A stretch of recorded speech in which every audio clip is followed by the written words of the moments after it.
Après le bip, après le bip. Espace-temps. Là, il y a tout qui est La chamboulé. FIFA. La FIFA. Donc moi, je vous ramène business et tokenisation. Donc oui, c'est les cryptos. Les cryptos, mais la technologie crypto. Et on le voit, donc c'est les gros acteurs qui sont en train donc non seulement de l'implémenter, mais de l'utiliser, et ça leur sert. Et je vais vous montrer à quoi ça leur sert. Alors, t'es prêt ? Ah oui, je suis prêt. De toute façon, je connais déjà un peu le sujet, mais je t'écoute. Donc déjà, ils ont fait un partenariat avec Avalanche. Avalanche, c'est une blockchain. Bah oui, c'est Avax. Exactement. Alors, le token, c'est Avax, mais c'est donc une blockchain de layer 1. C'est-à-dire qu'en gros, sur ce réseau informatique, on peut programmer tout un tas de choses. Créer des tokens, créer les fameux NFT, donc non-fungible tokens. Donc, c'est des fichiers digitaux qui sont non falsifiables et non duplicables. Tu veux une petite anecdote là-dessus ? Vas-y. Sur Avax, en plus. Donc, sur Avalanche, moi, j'avais... Donc, Avalanche, c'est un réseau. Et pour payer les transactions sur ce réseau-là, ils ont un token qui s'appelle le token Avax. C'est le jeton natif d'une blockchain primaire. Vas-y, je sais. Voilà. Et à la sortie d'Avax, à l'époque, c'était 2019-2020, quelque chose comme ça. Oh là. Et il y avait des NFT et gamifiés, en gros, qui étaient liés à des jeux, des mini-jeux. Oui, mais la GameFi, c'était tout un narratif qui, je pense, reviendra. Oui, je pense aussi. Ouais. Et en gros, je payais 1000 € pour acheter. C'est là où tu te dis, maintenant, ça n'a aucun sens, ce que je veux dire. Je payais 1000 € un bras de fer. Un JPEG. Voilà, pour faire des combats de bras de fer contre quelqu'un d'autre. Et quand je gagnais 100 balles. Et en fait, tant que le jeu durait... Alors, tous les jeux avaient des durées de vie d'une à 2 semaines. Mais pendant les premières semaines, t'étais rentable et tu pouvais gagner genre des petits 100 balles par-ci par-là et potentiellement un peu plus. Et après, ça crachait et puis terminé. Donc, il fallait sortir au bon moment à chaque fois. Et donc, voilà. Donc, moi, je me servais d'Avax pour faire des bras de fer. Ah, c'est très bien. Comme quoi, j'étais... en avance. Un génie futuriste. Un génie parce que derrière, c'est derrière, la FIFA t'a copié. Voilà. La FIFA m'a copié. Donc, la FIFA, en voyant Raphaël jouer au bras de fer, s'est dit, attends, il y a un truc à faire.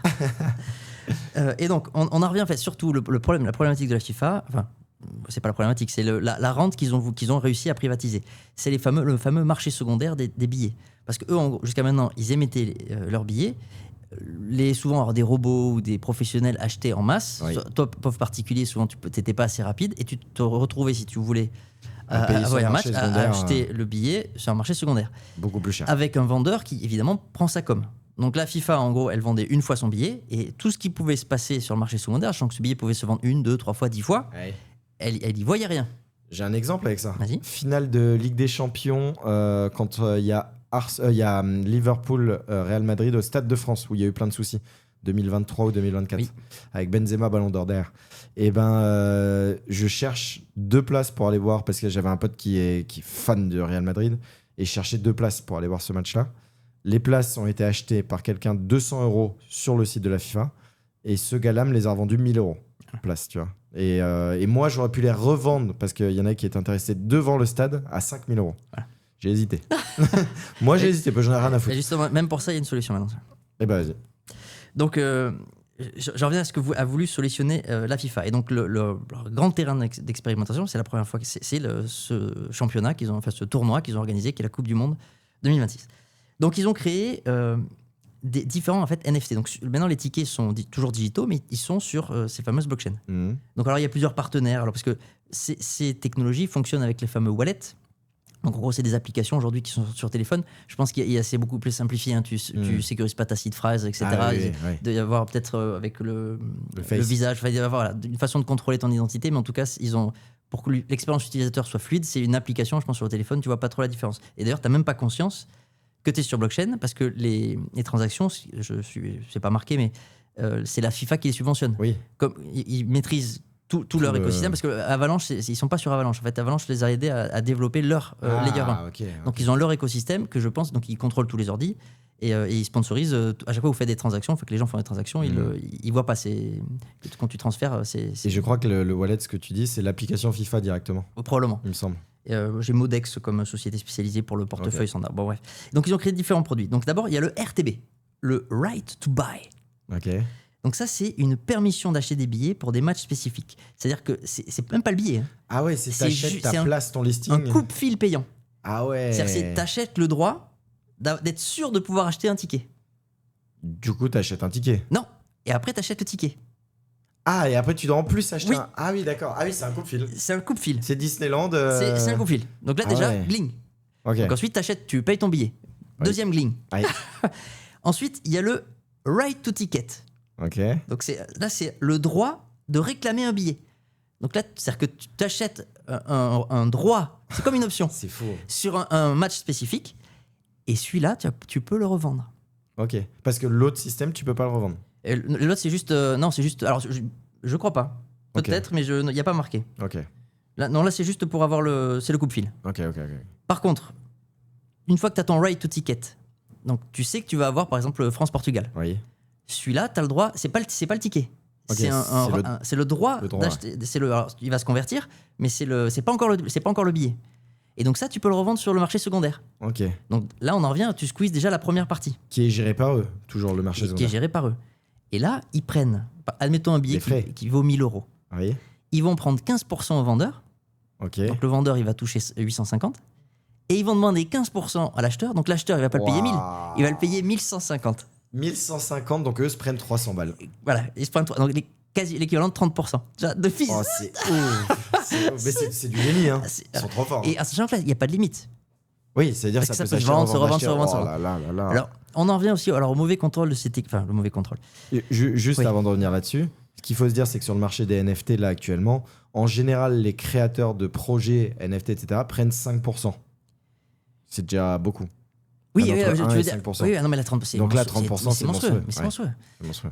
Mais en même temps, voilà, ils sont monopolistiques. Aujourd'hui, ils Ah oui, oui, contrôlent oui. tout. Et surtout, ils ont réussi, je te dis, C'est des génies, à hein. privatiser tout ce marché secondaire qui leur échappait. Ouais. Et est-ce que tu payes des impôts sur un billet que tu vends?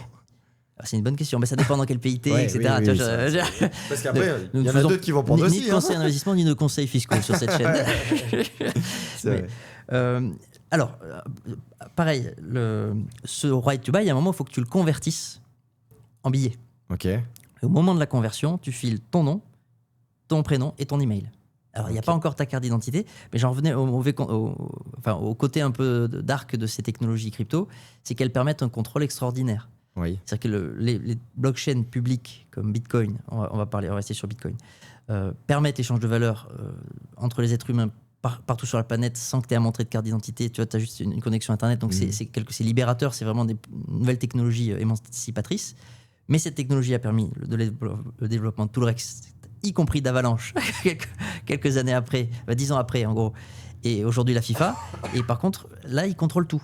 Ah oui. Et donc, ils vont collecter ton identité, ils vont Toutes collecter tes tes trucs. infos. Mais c'est pour éviter ce que tu as dit à la fin, c'est-à-dire que comme ton billet qui était mis 3 jours avant, donc tu convertis ton right to ticket Oui. En ticket. en ticket, en billet, 3 jours avant, et pendant ces 3 jours, tu peux dire je vais revendre mon billet. Ah, tu pourras. Eh ben plus. non, parce que c'est Ah. pareil, c'est un truc digital, et le billet est affilié à ton identité. Eh oui, avec ton nom, prénom dessus. Avec plus ton nom, prénom, plus ton email. Ah, ok. Et donc tous les 3 jours avant, si tu revends, Tu peux pas. a priori, tu pourras pas rentrer dans Ok, le stade. ouais, ben c'est pas mal parce que ça évite le côté un peu.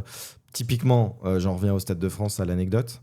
En gros, on était en full un petit peu pour rentrer, tu sais, juste avant de rentrer, là, il y avait une queue, quoi. Et en fait, il y avait des mecs qui faisaient des.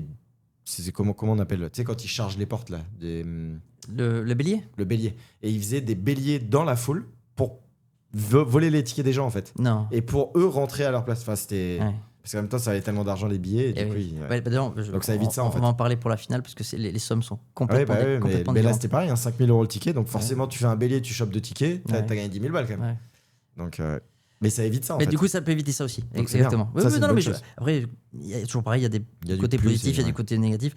Là, puis bon, la FIFA privatise. Avant, j'ai noté 2 intermédiaires que tu connaîtras peut-être, StubHub et Ticketmaster.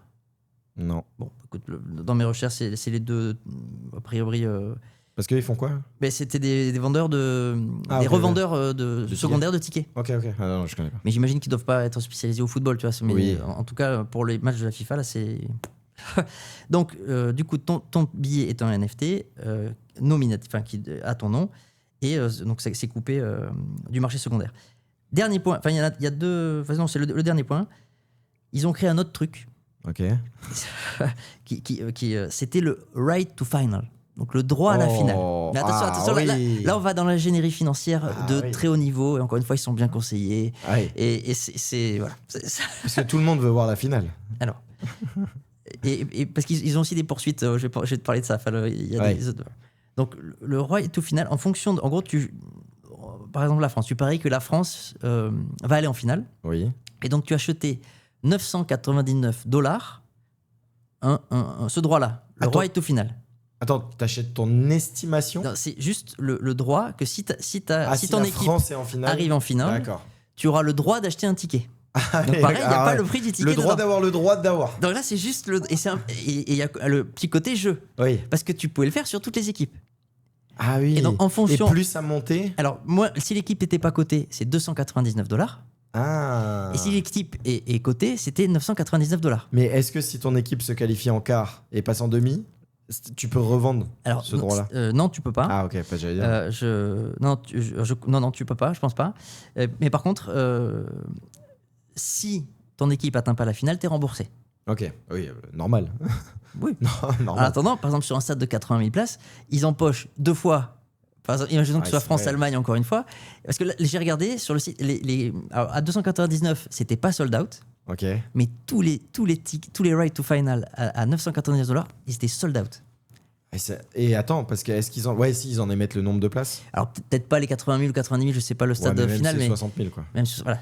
À 1000 balles, ça fait 60 millions. Oh là là. Et x2, il y a 2 équipes. Ah, oui. Et ça, c'est juste pour permettre à des mecs d'acheter après le ticket. Oh, c'est monstrueux. Et en sachant que le ticket de la finale, le ticket le plus cher, est-ce que tu connais le prix? Le ticket, attends, c'est le prix de quoi? Le prix actuellement? Le prix actuellement, qui sera listé, c'est-à-dire que la FIFA elle va lister en fonction de la position dans le stade, etc. Okay. Les places les plus chères dans le stade. En loge ou hors loge? Je sais pas si c'est loge. Pour que je vais aller dans un chiffre délirant. Vas-y. 100 000 euros. 33 000. Je sais pas si c'est les loges. Je pense pas que ce soit les loges. Je pense pas que ce soit les loges du coup. $33 000. 33 000 $33 000. À mon avis, t'es en présidentiel. Prix de vente. Prix de vente. C'est-à-dire que c'est pas marché secondaire. C'est là où ça va monter. C'est prix de vente, mais alors après combien de jours est-ce qu'il y aura le right? Je sais pas. Ouais. Est-ce qu'il y aura un right? C'est souvent l'achat-revente où ça gonfle encore plus le prix. Typiquement, ma place de machin, c'était 200 € et 1000 balles la finale, donc ça fait x5. Là, tu fais x5, t'arrives vite à 120 000 balles. Hein. Ouais, mais est-ce qu'ils auront loqué ça avec la nouvelle technologie, tu vois? Je sais pas. Mais parce qu'ils prennent les 15%, donc ils ont aucun intérêt à le loquer. Ouais, mais déjà 3 jours avant. Alors ça dépend de combien la finale elle est connue. Parce que 3 jours avant, c'est nominatif. C'est vrai, donc peut-être que les mecs, ils ont le droit d'acheter le fameux, hop, j'y reviens, right to ticket, qui pourront revendre ce right to ticket des sommes délirantes jusqu'à ce que le mec final convertisse son right to ticket en vrai ticket nominatif pour finalement aller voir la finale. Et donc c'est sûr qu'en partant de $33 000, ça peut faire certains multiples. Et si la FIFA prend 15 et 15, je sais pas. Ah oui, ça se met pas mal. Je sais pas, mais bon, c'est quand même... Je suis curieux de voir les chiffres, je sais pas si on les saura, mais les chiffres qu'a fait la FIFA cette année grâce à ça, comparé à une autre année où il n'y avait pas ça. Je pense que ça va être délirant. Alors, du coup, je vais conclure là-dessus. Il y a 2 autorités qui embêtent un peu, titillent un peu la FIFA. Oui. Je vais commencer par l'américaine. Je crois que c'est à New York. Les mecs disent, mais attendez, là, en moyenne, les billets, ils ont monté de 34%. Ok. C'est pas un peu beaucoup quand même? Vous cherchez pas un peu d'abuser? Ils embêtent juste pour ça? Ouais, mais c'est énorme. Oui, non, mais oui. Tu commences à lister, tu t'organises, etc. Et au dernier moment, boum! Oui, en fait, c'est plus 34%. Ah oui, d'accord, dans le sens d'attaque. Ah oui, parce qu'ils ont démarré cette année. Oui, parce que l'organisation, ça a été montée il y a longtemps. J'imagine qu'il y a des discussions sur les prix. Et à la fin, on s'adapte à l'inflation. 34%, c'est sûr. C'est une belle inflation. Bon, il y a l'énergie et la monétaire. Mais on comprend les 2 types d'inflation, nous, on va pas nous la faire. Peut-être que c'est ça que la FIFA a expliqué. Vous savez, il y a l'inflation monétaire d'une part, puis l'inflation énergétique. J'en sais rien. Mais donc il y a ça. Et le dernier truc, c'est en Suisse, parce que la FIFA, le siège est à Zurich. Donc en Suisse, il dépend du droit suisse. Et ce fameux right to final, comme il y a une part d'aléatoire. Pardon, j'ai pas fini.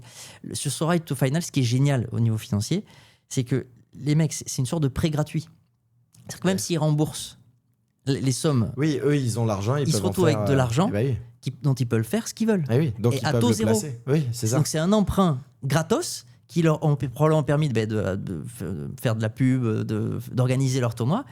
Ils se gavent pendant le tournoi et après ils remboursent les gens avec. Mais avec tu ça. sais quelle est l'entreprise qui a grave géré grâce à ça, justement? Non. C'est Starbucks. D'accord. Starbucks. Ouais. Starbucks, ouais. En gros, c'est eux parce que en gros, ils font des cartes cadeaux. Ok. Et ils ont généré tellement d'argent avec ces cartes cadeaux-là dans le monde que c'est devenu une des plus grosses banques au monde grâce à ces cartes-là. Énorme. Et du coup, qu'ils investissent et qu'ils ont un taux zéro. C'est le même Ouais. système au final. Ok. Et c'est monstrueux. En vrai, c'est vrai que Ouais. c'est des génies. Hein. Ben, c'est un peu le business plan de Tether finalement.